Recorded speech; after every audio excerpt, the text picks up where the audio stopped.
Vahe Tejasvinavadhitamastu mavid Vishavahe.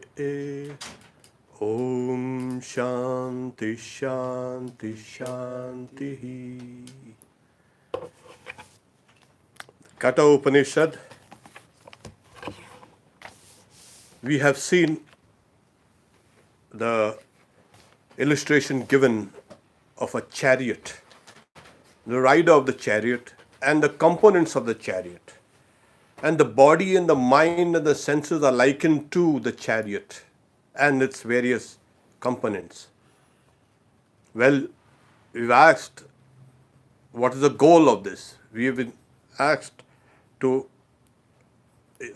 the charioteer, who is the intellect, that is the intellect, has to travel. And if the charioteer has a well-disciplined horses, that's the senses, and a well-disciplined mind, that's the reins, that's the bridle, and the charioteer is intelligent enough, that charioteer will lead one where? This is being delineated in this present verse. So the Katha Upanishad, chapter 1, section 3, verse 9. The person, however, who has as his charioteer a discriminating intellect, and who has under control the reins of the mind, attains the end of the road, and that is the highest place of Vishnu. Here we have. So, there are conditions to reach the end of the road, end of your travel. Life is a journey, and we need to travel from where? From the lowest levels of existence to the highest levels of existence. And what is that highest level of existence? It is called the highest place, the highest goal, called Vishnu. Now, Vishnu is not a personal deity as it's mentioned here by the commentators, but it is the supreme, absolute existence, the all-pervading. Vishnu is called Vyapanat Vishnu, all-pervading existence. That is called. So the Sanskrit is Vijnana Saratiryastu Mana Pragrahavan Nara Sodvana Paramapnoti Tad Vishnu Paramam Padam. Here it is. That is the highest stage. This person, as his or her body and senses and mind and intellect are disciplined, what happens? That person gradually transcends everything. We find there is, in all religions, the idea of kind of a discipline put in. They use things like, oh, you've got to be ethical, you've got to be this, you've got to be that, and you've got to put a kind of a routine or a discipline on yourself. Why? Why all the religions of the world are so interested in disciplining you? Yes, but the discipline is a means. For what? The discipline is a means for attaining the highest. In Vedanta, it is what? The highest stage where you can attain. Because it is found when a person is disciplined, when a person is moral, there is less restlessness in that person. The body and the mind and the senses are less apt to get dispersed by the objects of the senses. And the and also the internal memories that kind of disrupt your equipoise. So once you get a grip on yourself, what happens is we kind of slowly can conquer that aspect, that level of existence, and gradually transcend. So the verse is the person who has as the charioteer a fine discerning intellect. And that is what the whole thing is. Because he is, for the time being, the master in the chariot, the master in the house. The master in this house is the intellect. And if the intellect is non discerning, that intellect is going to go to grief. It's always the idea we judge. This is good or this is bad, this is right or this is wrong, this is moral, this is immoral. You don't need to teach people. We know it. But the second stage is, even after knowing, there are people who will do exactly opposite what their conscience tells them to do. And that is where the trouble lies. So if you have a discerning intellect, Sri Ramakrishna always used to say, what is that? You've got to discriminate between the real and the unreal. So we must understand this intellect is like a kind of a knife, can separate two aspects, that which are presented to us. As we mentioned, two choices come to us at every step of our lives. One, the immediate gratification.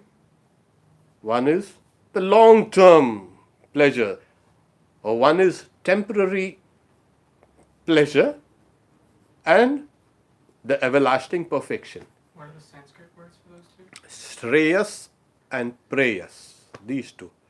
So these two things always engage a person, as that verse had said. They engage you. At every step, you are engaged. You either take this fork in the road or that one. Now if you take the right road, it's going to lead you to the right place. That's perfection. So the whole thing is, the intellect has to be very fine, discerning, to understand things and to choose the right thing. And that person now has a discerning intellect and who has under control the reins of the mind. The mind is the reins. Yeah. Suppose the intellect doesn't have the reins of the mind. So what happens is, the horses are going to go wherever. There has to be a degree of control on the chariot and the horses. So what does the intellect do then? It will hold the reins. The reins, the bridle is the mind. And the senses, they say, the senses are the horses. So a guy pulls in the reins. Stop it. The horses, the senses want to go in a kind of a direction that's going to lead one to grief. Pulls back and sets them on the right path. That's it. So if the person keeps on doing this, then they're saying that person attains the end of the road. So dhvana. So dhvana is, it reaches the end of a journey. And what is that? Tad Vishnu Paramam Pavan. That is the supreme state of Vishnu. That is the supreme goal of human life. Vishnu, Vyapanat Vishnu. That is Vishnu that's all pervading. So this is here the analogy or the illustration of the chair, of the chariot. Stop. Because you've reached the goal, you needed a vehicle, and the vehicle is This is your vehicle. And that has been always kind of recommended. Yeah, you got an instrument, you have a vehicle, but now it is malfunctioning on all sides. Tune it. Put in the new oil and put in the new tires and put in this and put in that and see how things run. And things will run smoothly. You have a malfunctioning instrument. Oh, you see, I want to do this. As they say, the spirit is willing, but the flesh is weak. Ha! So what's the problem? The flesh has to be made strong. It's not that spirit is willing, but the flesh is weak. So you keep on disciplining the body, disciplining the senses. Once the senses are disciplined, then what happens? They won't go towards other things, the objects of the senses. They will go to the object of life. And what's the object of life? That absolute existence. What is that absolute existence? The highest goal of all. Of everyone? Yes, of everyone. That's the goal of human life. So the word uses vijnana saratir yastu, but the person with a discerning intellect, discerning the action of the intellect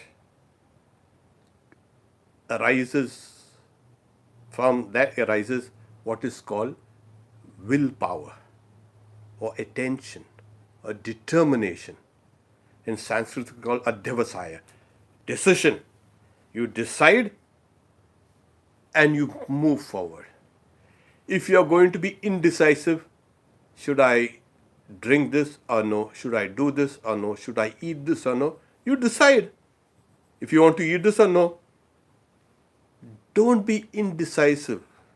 The problem with us in our lives is indecision. We have not been using that intellect of ours to discern things. What is harmful for me? What is good for me? If it's good for me, take it up. Take it up, live up to it. And you will see, as you do that, you start flourishing. You start prospering. Not in the worldly sense, you will prosper spiritually. That's the whole there. And once you set in motion, you get the results, you are getting better and better at it, you will get stronger and stronger at it. It's always, it is the good, the noble, the truth that makes one stronger. Nothing else. Yesterday we were asking, what's that Sanskrit written there? And the truth alone triumphs. Satyameva jayate. And the rest of the Upanishad, this is nanritam, not untruth. Truth alone triumphs, not untruth. And the way to the divine, satyameva jayate nanritam satyena panta vitato deva. And this is the path towards the gods. So that occurs in the Mundaka Upanishad. Here we find you're getting better and stronger. You can kind of act as a bulwark. Your mind and your intellect will act as a bulwark to everything that's negative, everything that is weak, everything that tries to drag you down, everything that is a non-Atman. So you travel down this path, the path of the good, the path of the holy, and you reach the end of the road. That's the supreme state of Vishnu. Now, you might ask, will my body and the senses and the mind also reach that end of the road? You must understand, the analogy, the illustration is given in order to us to understand that the life is a journey, a spiritual pursue it. It's a journey, it's a path. Take it up. The body is not going to be immortal. The mind is not going to be immortal forever. Immortal, of course. What becomes immortal?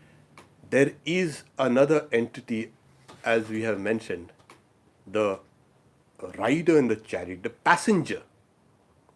The passenger is kind of sitting down, he is at the mercy of this kind of stupid intellect who's taking the guy for a ride. People don't like to be taken for a ride. Yeah, obviously. But we are being taken for a ride. And when we realize this is not correct, the whole thing actually belongs to me, but I'm being taken for a ride. Some elements that have come in that are disrupting the whole thing. So, what do? It's the passenger that attains the highest goal. Because that's the goal where you can say you're supposed to reach. The bodies and the senses and everything are just the vehicles. Got it? So, in order to clarify this, the next two verses have begun, and these are one of those great verses. Yeah. And it explains how things are graded in this universe. So the 10th verse is, the sense objects are higher than the senses, and the mind is higher than the sense objects. But the intellect is higher than the mind, and the great soul is higher than the intellect. So here now you get a graded level of your own existence. And not only your own existence, then it takes that tremendous leap that Vedanta always does, and which you will not find anywhere else. It will find only in Vedanta. It's like indisputable. So it takes you gradually, stage by stage, higher and higher and higher, showing you the entities which are higher, and then from the individual it becomes the cosmic. So here he says, the Rishi. So the last line of this 10th verse is, and the great soul is higher than the intellect. So what is higher than the great soul? The unmanifested is higher than that great soul. The Purusha is higher than the unmanifest. There is nothing higher than the Purusha. That is the culmination. That is the highest goal. Here it is. So we'll take this up one by one. So, these two verses are generally taken together, the 10th and the 11th. Indriyebhya parahyarta artebhyascha param mana manasastu para buddhi buddhir atma mahan para mahata paramavyaktam avyaktat purusha para purushan param kinchit sakashta saparagati. Sakashta saparagati. That is the culmination. That is the highest goal. What? The Purusha. What is the Purusha? That which fills everything. That's a supreme consciousness. Purnameva. So that is, okay, we find this is the state of Vishnu. That's the all-pervading consciousness. And now we are starting from the lowest rungs of this existence. So the lowest rung is, the sense objects are higher than the senses. Hey, just a moment. The sense objects are higher than these senses? Yeah, right now we are along with common sense and science also.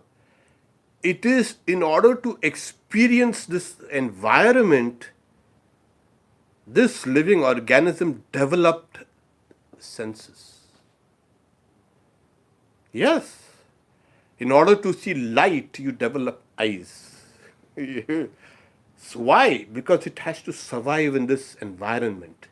This environment is uncertain, it is not known, and it has to be understood to the degree it can help me survive. So the senses are lower than the sense objects. You know why? Because the sense objects always draws the mind out. The senses do not drag the objects out in. So that which draws the senses out has to be stronger than the senses. And so these horses, the senses, are at the mercy of these objects. Taste, touch, smell, sound, and the senses are designed for that, and they go towards that. That's the reason why it's said the sense objects are higher than the senses. Though it's like the lock and key, both are linked, but one is more powerful. Now, these sense objects, do these objects, after they have kind of drawn the senses out, the sense objects do not come inside. What comes? The resultant experiences. So we are a mass of experiences.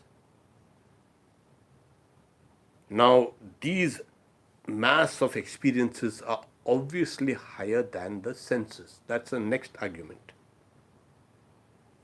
Because what happens is, you're walking down the street and you see something and you remember it, and your feet go towards that. Hey, what happened? You have seen this thing before, you've experienced it. Your experiences are kind of dictating things, where you should go, what you should do. And this morning we are reading about a subconscious mind. We are totally under the thalrum of that subconscious mind. And what is the subconscious mind? Experiences. Experiences of what? Sensory experiences. All your experiences are kind of crowding therein. Me first, me first, me first, me. Me too. You too. Not you, me. There. YouTube. So that's why the sense objects are higher than the senses. The impressions are extremely powerful, and the objects, they draw the senses out. So the senses are at the mercy of the sense objects. So how do you master them? Then the mind is higher than the sense objects. There it is. You've been asked, now you don't take any form of sugar, and you love sugar, but the doctor's warnings come and say, don't touch sugar, don't even look at sugar. And when the senses are going towards the sugar, the mind says, beware. You know what the doctor has said? The doctor's recommendations are final. And you pull back. No. That's good, but not good enough for me now. It will kind of hurt me, harm me, destroy me. So the mind takes over. The senses are drawn out. When you see sugar, it's drawn out, and the mind takes over and says, no, no sugar. And the senses come and quiet. Oh God. Oh, I love sugar. I ate sugar, and so many years I ate sugar and sugar. That's it's a kind of intoxication. It's a kick. It's a reward the brain gives you. Eat sugar, eat sugar. Yeah. So that idea of reward is now cut. No, I don't want your reward. This thing will kind of kill me. This kind of reward will kill me. Just take it easy. So the mind is higher than the sense objects as well as the senses, obviously. So the mind is higher. So now you've got to take care of the mind. But the mind is restless, as Arjuna asks. Oh, the mind is restless, oh Krishna. Chanchalam hi manak Krishna, pramati balavadr. It's, it's stubborn, it's turbulent, it's restless. I cannot control this mind. It's like controlling the wind. Can you control the wind? No. An avatar. There. So the wind blows. Control the wind? No, no way. So the mind is restless by its nature. So do you want to control the mind? Obviously, yes. But how do you control the mind? Through the next higher stage in your existence. What? The intellect. And the intellect is higher than the mind. And that is where we must understand. People say, I've been meditating for so long and for so much, nothing is happening. I say, you must meditate with the help of the intellect. When you are saying, I am meditating, you are meditating with what? On what? You are meditating with the intellect, the buddhi. On what? The object, which the Guru has given, or a symbol or anything. So, the subjective side of the mind is meditating on an object which is in the objective side of the mind. Got this? So, the intellect is the element there. Like I said, it manifests as attention, it manifests as determination or willpower. And if you're not attentive, the mind will go out there. It will go to Antarctica and come back here. And then you're trying to meditate again, it will go back to China and come back again. It will go somewhere else. Why? Because you are not attentive. The moment you are attentive, you are exercising your willpower, your intelligence, your buddhi, intellect. Got this? This is very important in meditation and spiritual life. It is the intellect by which help you meditate. So you have the intellect who's keeping a kind of a close watch on every movement of the mind.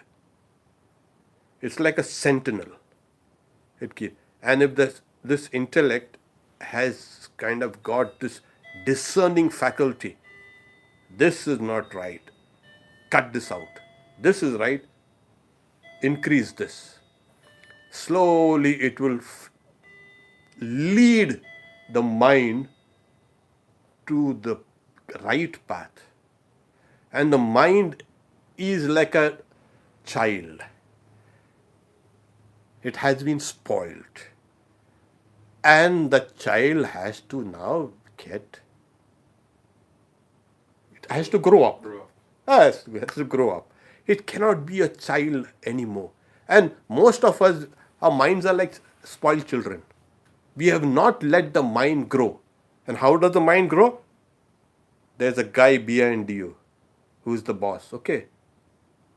You step out of line and you get a whack. Sri Ramakrishna used to say, there's a elephant, the elephant has a mahout, the rider, the driver, that sits on its back, not back on the junction between the head and on the neck. And he has a goad, an iron kind of, a tipped kind of. He will whack it whenever the elephant is trying to put his trunk out and grab some bananas. Bang it, bring it up. If the elephant once again reaches out to somebody else's banana, tuck. Why? Because you will go bananas if you keep on eating bananas. So this guy, the mahout, if the guy is lazy, the guy is just letting the elephant do whatever it wants, that guy is going to come to grief. because that elephant, it's a strong one, you see. Elephants are extremely strong. It will come away from the path, it will go in the jungle, go for the bananas, go for this, go for that, and it might kill that driver. But if the elephant is trained, it's a discipline, a slight knock on the head or a slight prod is enough for the elephant to understand, no, this guy above, he doesn't like that or she doesn't like that. Better behave myself. When the guy is a little lazy or indolent or inactive or inattentive, I'll do my thing. So he keeps on doing. Again, the intellect comes, hey, I told you, don't step out of line. There, you get a bang. This is how we slowly kind of proceed. So the intellect is higher than the mind. Okay. Now comes the second part of the you can say this great leap. Then he's saying, and the great soul is higher than the intellect. Wow. We can understand a soul, that passenger, the rider in the chariot. But what is the great soul? It's the idea is Mahan Atma, Mahat Atma. Now, you see what happens is, this is where Vedanta has kind of, you can say, has outclassed all other philosophies. You have a soul, you have a soul, you have a, I have a soul, you have a soul, you have a soul. Everyone has a soul. Yes, all of us have a soul. But that will make many souls. That will create a big problem. There are philosophies who say there are many souls. Individual souls, many souls. Yes. But there is one great soul. What is that one great soul? God. That is, we don't say God in Vedanta like that. It's Hiranyagarbha. Now,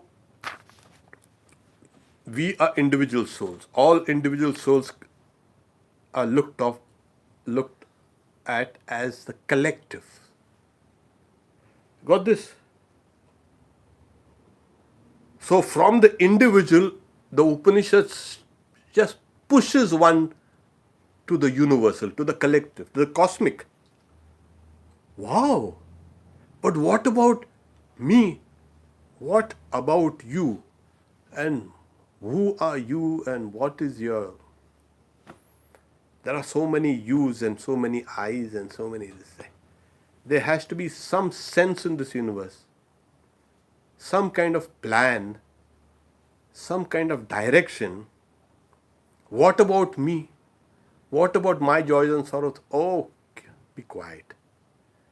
Your life, your meaning, your purpose, everything is connected to the universal. You remove the universal or you remove the cosmic, and your life has no meaning. You cannot live in a bubble. You cannot live isolated. Everything is connected to everything else. Everything. Even the smallest atom is connected to the whole thing. Last time I told you, you pull one atom towards you and you have to pull the whole universe along with it. That is a tremendous statement. Everything. So, above this individual soul, the real rationale or the real, you can say, basis of the individual soul is what? The universal soul. This is called the great soul. That's why it's called a great soul. Not because you are great. Because it is the collection of all the souls put together and spoken of as one soul. Obviously, there is only one universe. There are multi universes and all that and all, but then even all those multi universes, multiverses are called this one universe. So it's one. So higher than the intellect, you reach a stage what is called Hiranyagarbha. Wow. So from the individual, as you keep on meditating, you're getting deeper and deeper and deeper and deeper. That is, later on we'll find you have to merge the senses in the mind. Merge the mind in the intellect. Merge the intellect in the great soul. You suddenly leap from the individual state to the collective. Your individuality itself was a fake, was an illusion, was a delusion. Wow. Yeah. Suddenly you get identified with everything. That is what Vedanta is. You want to keep on getting identified with your own individuality. You're getting identified with something that's false. This is the means. This is not the end. This is not the goal. And if you want, what about my individuality? Yes, your individuality is the collective. That is what you actually are. So, step by step, from the intellect, what's the next step? Oh, after that deep meditation, which the intellect has been a kind of a sentinel and has been controlling things, suddenly you get into what? You get into something that's called Samadhi. Isn't it? So after meditation comes Samadhi. That's a higher form of meditation. And you cross over from the individual to the universal. Oh, Samadhi. People say, hey, Samadhi is not in your brain. Samadhi does not happen in the body. I will go into Samadhi. What are you talking about Samadhi? You go, yeah, you're welcome to go into Samadhi. But you kind of ford the river. You got this? So one bank of the river is the individual, and there's a stream, and you ford, you cross over and get to the other side. That's the universal. You ford, you cross over. That's why in India it's called a tirtha. Tirtha, the places where you can ford over. That is from one aspect of existence to the higher aspect of existence. And the higher aspect of existence always has to be, as the commentator says, Sukshmatara Mahattara Pratyagatma Bhuta. I'll explain this. Whatever is more internal is more powerful, is more pervasive, and more internal, more pervasive, more subtle. So the mind is even more subtle than the senses, obviously. The senses are more subtle than the objects, obviously. So you have the sense objects, more subtle than the sense objects are the senses. Okay, fine, this is understood. Where is this? It is more internal. And more subtle, more powerful, more internal is what? The mind. Yeah, it's inside. It's more clear, more inside. And what is more subtle, more pervasive, and more internal? The intellect. There you're getting back inside. So when you come to the great soul, the Mahan Atma, that is more subtler, more pervasive, and more internal. So obviously its extent, or its, you can say, the area is very vast. It is no longer an individual. Swami Vivekananda gives a kind of illustration of a kind of a cone shape.